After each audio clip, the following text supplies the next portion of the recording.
The judiciary. Let's learn about the Indian judicial system.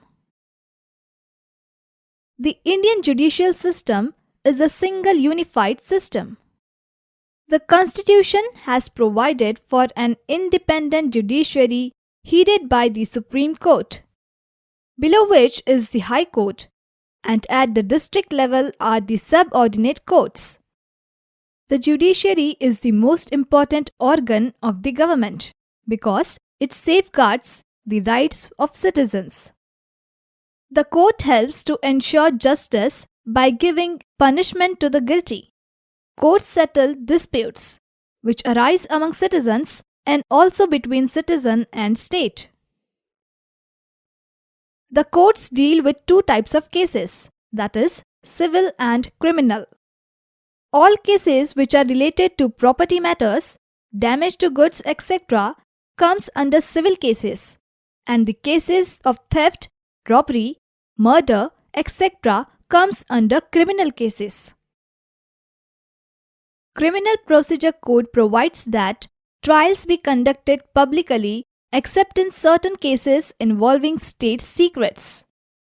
No person can be arrested without warrants except in cases where delay may cause problems. Why do we need an independent judiciary? An independent judiciary is necessary so that judges can discharge their duties without pressure from the executive or the legislature. The judiciary has to follow the rule of law. This means that the same laws apply to all citizens. In other words, it means equality before law. The Supreme Court. The Supreme Court is the highest authority of law in our country. It is located in New Delhi. The Supreme Court has one Chief Justice and 25 other judges. The President appoints the Chief Justice. The President, in consultation with the Chief Justice, appoints the judges of the Supreme Court. Qualifications. To be appointed a judge by the Supreme Court, a person has to be citizen of India. The candidate should have served as an advocate in a high court for at least 10 years or a judge at the high court for 5 years. The person should be a distinguished jurist in the eyes of the President. Term.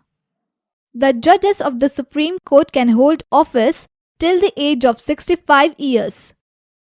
Once appointed, the judges cannot be removed easily. If guilty, a judge can be removed by a process called impeachment. The impeachment motion has to be passed in the Parliament.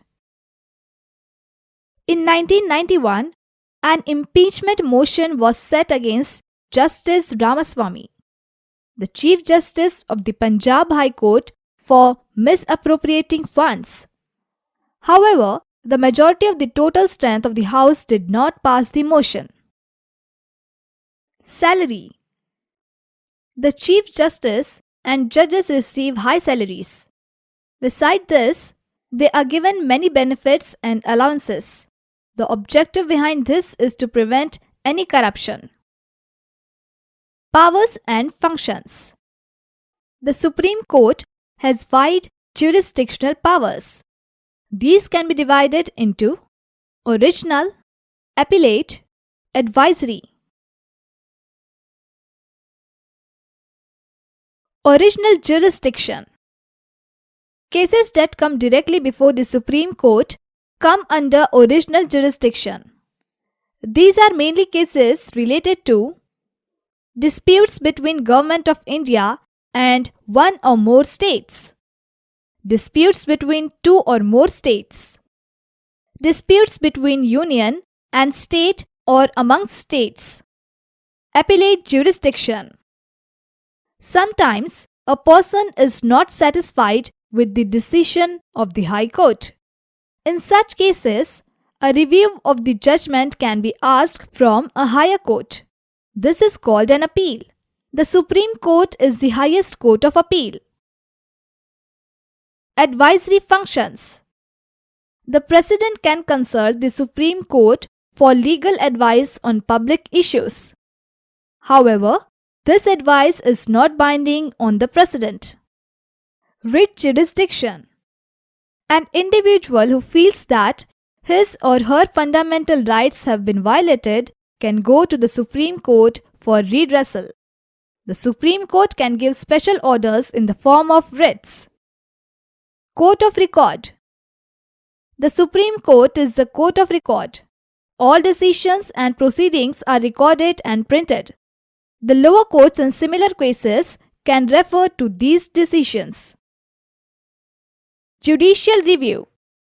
The Supreme Court has the power to examine or review laws passed by the legislature or orders issued by the executive and check whether they are in accordance with the Constitution. Judicial Activism. When cases are filed not necessarily by the aggrieved person but by others because they are issues related to public interest, it is known as public interest litigation, that is PIL. Any person can move the court on behalf of someone who they feel has been wronged or against issues of public interest. Example, pollution caused by plastic industries.